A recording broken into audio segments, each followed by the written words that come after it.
ہمارا بچپن کیسے گزرا؟ سب کھانے گھر کے، اور آج بھی الحمدللہ ایسے ہی ترتیب ہے۔ والدہ کی محنت تھی۔ اب مدرسے سے ہم واپس آتے، جامعہ شریفیہ میں پڑھتا تھا، دوپہر کو آ گئے، کھانا کھانا ہے تو کھانا روز الحمدللہ ہوتا تھا۔ کسی دن کو ایسی ڈش ہوتی تھی جو اس زمانے میں نہیں کھاتا تھا بچپن میں۔ مثال کے طور پہ بینگن کا نام لے لیتا ہوں، ٹینڈے کا نام لے لیتا ہوں۔ اس قسم کی سبزیاں آج کل بھی بچوں سے اندر نہیں اترتی، کہتے ہیں گوشت چاہیے۔ اب جناب بینگن بنا ہوا ہے، اب دل نہیں کر رہا، امی یہ تو نہیں کھانا۔ بھائی کیوں نہیں کھانا؟ تم بھی کھاؤ، میں بھی کھا رہی ہوں، ابو بھی کھا رہے ہیں، سب نے کھانا ہے، سب گھر والے کھا رہے ہیں، تو تمہیں کیا مسئلہ ہے؟ اب کبھی تو امی کوئی چیز دوسری بنا کے انڈا جو ہے فوری طور پر فرائی کر کے دے دیتی ہیں، اور اکثر منع کر دیتی ہیں کہ بیٹا جو ہے بس سب نے وہی کھانا ہے، یہ کھاؤ، اللہ کی نعمت ہے، کیوں نہیں کھاتے؟ اب جناب ہم نے نہیں کھایا، نخرے کر لیے نہیں کھانا۔ اب فریج کھول کے دیکھا، کبھی کوئی پسند کی چیز آ گئی تو پیٹ بھر لیا، نہیں نظر آئی تو فریج تو کر دیا بند۔ اب رات کا انتظار ہے۔ اب رات کو جب دسترخوان پہ بیٹھے تو وہی بینگن شریف اور ٹنڈے شریف رکھے ہوئے، کھاؤ جی۔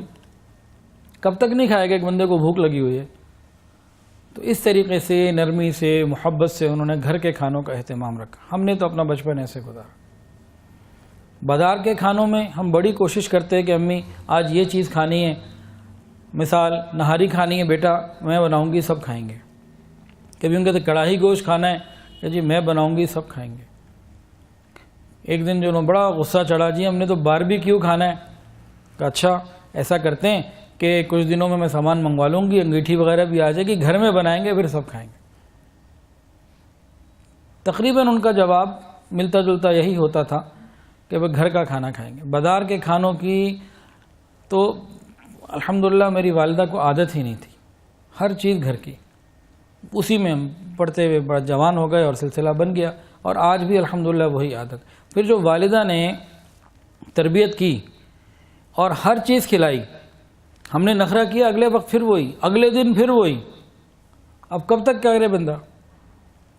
کبھی بات ہماری مان لیتی اور کبھی اپنی منواتی، تو مل جل کے وہ جو اندر تھا نا کہ یہ نہیں کھانا وہ نہیں کھانا، وہ سب صاف ہو گیا۔ اس کے بعد آج کیا حال ہے؟ 1999 میں جنوری میں میری شادی ہوئی تھی، تو آج 2019 جو ہے نا، 19 ہے نا، 2019 20 سال ہو گئے، 21واں سال چل رہا ہے۔ بیگم صاحبہ اندر موجود ہیں، مستورات گواہی لے سکتی ہیں ان سے۔ ان 20 سالوں میں کبھی بھی ایک مرتبہ میں نے ان کو یہ نہیں کہا آج یہ لازمی پکانا ہے، یہ کیوں نہیں پکایا، یہ کیا کر دیا، وہ کیا کر دیا۔ الحمدللہ ایسا نہیں ہوا۔ یہ بیگم کا ادب نہیں بتا رہا، یہ ماں کی تربیت بتا رہا ہوں۔ تو ان کی اپنی مصروفیات ہیں بیانات کی، اور میری اپنی ہیں، تو دونوں ہی ماشاءاللہ مصروف چلتے ہیں۔ بہت ٹائٹ جو ہے نا ہمارا شیڈیول ہوتا ہے، بہت ٹائٹ اسکیجول پہ چل رہے ہوتے ہیں۔ تو میں آپ کو اپنی طبیعت کیا بتا رہا ہوں۔ یہ بیگم صاحبہ جی کو برائی نہیں بیان کر رہا، میں نے واپس اندر ہی جانا ہے، تو اسی تو نکل جانا باہر، میں اندر جانا ہے۔ تو کئی مرتبہ ایسا ہوا کہ ٹھنڈا کھانا آ گیا، وہ کھا لیا۔ ایک آدھ مرتبہ فریج کا بھی ٹھنڈا کر آ گیا نا، فریز نہیں تو وہ بھی کھا لیا۔ انہیں پتا یہ بھی کھا لے گا، مجھے پتا تو میں نے بھی کھا لینا، اور بس اللہ خیر سے۔ اب دکان پہ روز گھر سے کھانا بن کے جاتا ہے، برسوں سے گھر کا کھانا دکان پہ جاتا ہے، سارے رکھ کے دکان پہ بیٹھ کے ایک وقت میں کھانا کھاتا ہے۔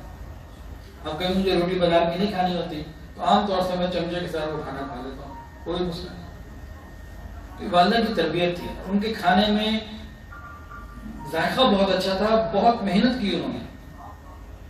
آج بھی مائیں اگر محنت کریں، ذرا موبائل کو چھوڑیں، فیس بک کو ذرا کم کریں، اور سنگار میز کا اور شاپنگ کا وقت ذرا کم کر دیں، اور گھر کے کھانوں پر آ جائیں تو بہت اچھا یہ کام کر سکتی ہیں۔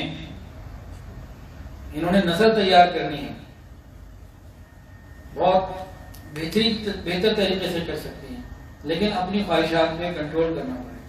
میری والدہ کا انتقال 2003 میں ہوا، جولائی میں، 27 جولائی 2003 کو۔ اس وقت ان کی عمر 43 تھی، اور ترکے میں انہوں نے پتہ کیا چھوڑا؟ چند لباس، چند سوٹ تھے، ایک جانماز اور ایک کمبل وغیرہ۔ حالانکہ والد صاحب کا بہت بڑا کاروبار تھا کہ دنیا کی طرف رغبت ہی نہیں رکھی، اور ہماری تربیت بھی آخرت کی اعتبار سے کرنے کی کوشش کی، اور گھر کے کھانے کی۔ تو آج کی عورتیں بھی ان کو مشکل پڑے گی. آج تو بس ہر چیز فون کر کے ڈیل منگوا لی, یہ کر لیا وہ کر لیا. بچے اسکول جا رہے تو صبح صبح بیکری سے چیزیں لے کے دے دی. یہ سب صحت کا نقصان ہے. مولانا طارق جمیل صاحب کا ایک بیان میں نے اپنے والد صاحب کی زبانی سنا, ڈائریکٹ نہیں سنا. ابو نے وہ کلپ دیکھا تھا بابا لگو جی کے, کہ وہ کسی ملک میں گئے تو ایک جماعت کے ایک ساتھی کو ہارٹ کو پرابلم ہو گئی.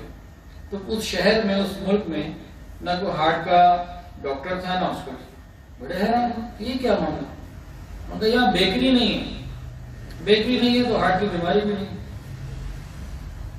تو ہم اپنی غذاؤں کو ذرا سادہ کریں. ویڈیو کے نیچے سبسکرائب کے بٹن پہ کلک کریں, بیل کے آئیکن پہ کلک کیجئے تاکہ ہر نئی ویڈیو کی نوٹیفیکیشن آپ کو مل جائے.